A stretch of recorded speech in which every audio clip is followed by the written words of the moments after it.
औज़ुबिल्लाहि मिनश्शैतानिर्रजीम बिस्मिल्लाहिर्रहमानिर्रहीम अस्सलामु अलैकुम वरहमतुल्लाहि वबरकातुहू। मैं हूं आपका दोस्त मार जावेद और आप देख रहे हैं खेड़ा गोट फार्म।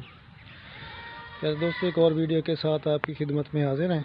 ये मेरे दोस्त इलियास भाई ये तशरीफ़ लाए हैं गढ़ मोड़ ज़िला झंग से। इन्होंने मेरे फार्म का विज़िट किया है, शौक़ किया है और ये 3 जानवर मेरे भाई ने ख़रीदे हैं। एक ये बकरा जो मैंने जमशेद भाई से लेके दिया है और ये एक गब्बन बकरी है और साथ ये मेल बच्चा है।